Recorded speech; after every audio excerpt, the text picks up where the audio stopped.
Categorías sospechosas en el ámbito público y en el ámbito político. Hablar de categorías sospechosas es hablar de esa naturaleza que tiene el juez cuando sospecha de que el legislador en sus pronunciamientos normativos no ha incluido a toda la gama de ciudadanos o intereses. De ahí que en nuestro sistema mexicano se haya desarrollado el término de libertad o desarrollo de la personalidad. Y hablar de este término es hablar precisamente de que no tengamos categorías sospechosas en función del grupo al cual pertenecemos o al cual se nos quiere atribuir cierta condición biológica, social, económica, política, ideológica, inclusive de estado civil o de salud.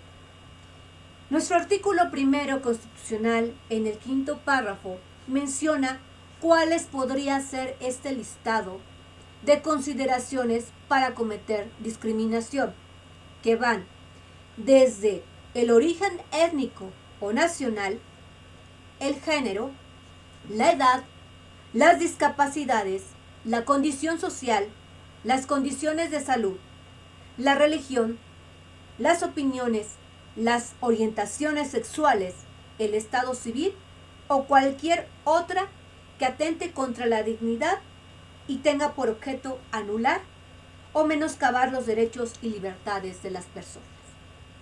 Actualmente, para poder acceder a un cargo público, te piden una serie de requisitos que si tú no tienes el poder económico para sustentar las documentales que te piden, no podrás registrarte, ni siquiera participar, sino nada más registrarte. De tal suerte que si tampoco tienes una computadora que tenga un micrófono, que tenga una cámara, que estés acostumbrado al uso de redes sociales, que tengas internet estable y de buena calidad, en tu hogar tampoco vas a poder registrarte. Por eso es que sostengo en este ensayo que la discriminación hacia obtener un cargo público reside primeramente en esas convocatorias, que actualmente se hacen a través de medios digitales. Se hacen en escritura en español. Se hace ponderando hombre o mujer, mas no se señala y no binarios.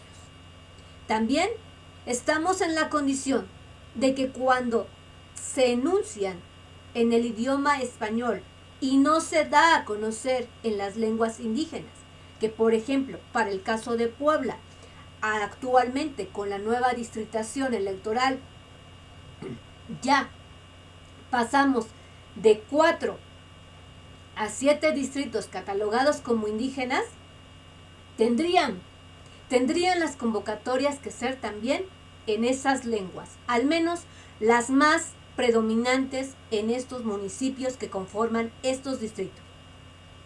Pero además, cuando hablamos de esta situación, hablamos que probablemente ya hayamos alcanzado un registro y ya hayamos presentado documentales como constancia de antecedentes no penales, constancia de no inhabilitado, constancia de no haber sido sancionado por delito por uso de arma de fuego, tu certificado médico, tus fotografías, más las que se acompañan en general, acta de nacimiento, CUR, credencial para votar con fotografía, comprobante de estudios, comprobante domiciliario, cartas de recomendación. Todo esto implica gasto. Y además, aparte de ello, esto no te garantiza que con tu registro y el haber erogado para estos documentales ya estés en el cargo. Hay que pasar filtros.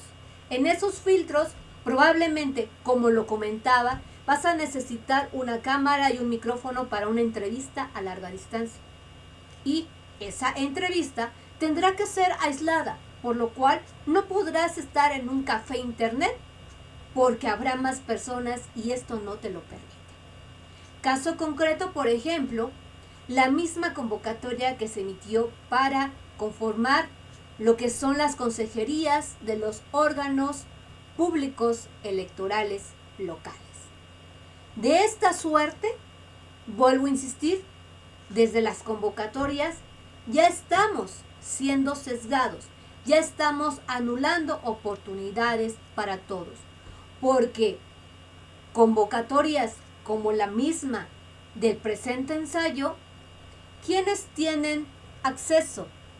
¿Será que en las localidades donde no llega ni siquiera la señal de internet tengan acceso para poder hacer un escrito y expresarse y decir este tipo de situaciones me anula mis oportunidades para aspirar a un cargo?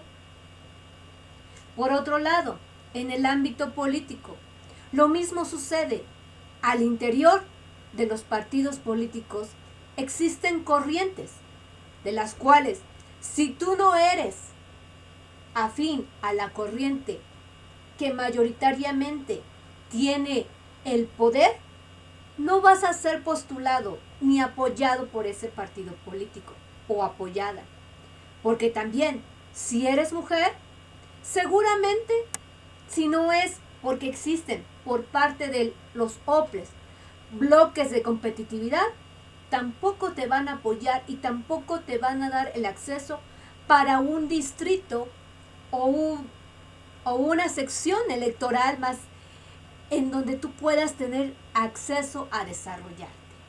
Pero además, estoy hablando de este tipo de situación en donde estás en un partido político. Pero ¿qué pasa con las candidaturas independientes? Las candidaturas independientes tienen mucho más problema para poder acceder a una postulación. ¿Por qué? Porque tienen que erogar de su propio bolsillo y poder juntar el número que se requiere para poder registrarse como candidato independiente.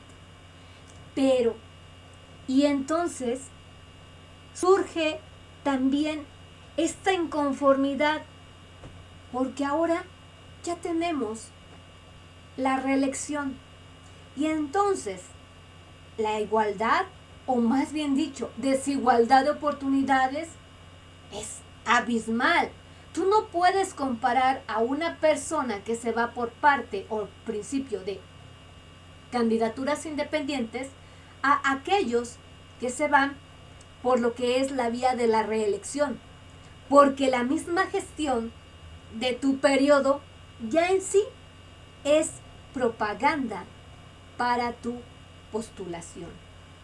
Del mismo modo, aquellos partidos que son grandes y que todo tienen en charola, como coloquialmente se dice, no se puede comparar al esfuerzo, a la organización que tendrá que realizar aquella candidatura de aquel partido político que apenas haya alcanzado en su pasada elección de diputados locales o diputados federales el registro como partido político.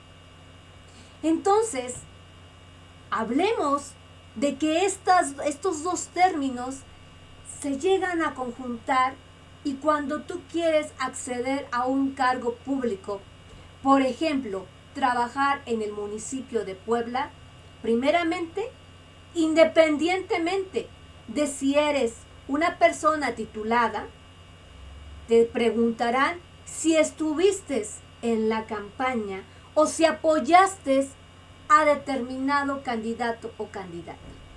Y así, estos dos ámbitos, el público y el político, se ven conjuntados para que tú digas, sí apoyé, entonces seguramente te contemplarán.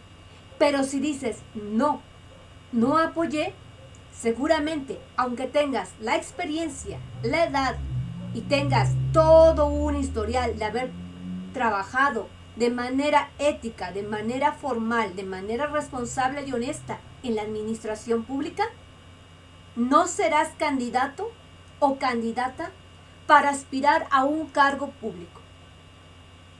Las oportunidades prácticamente son nulas.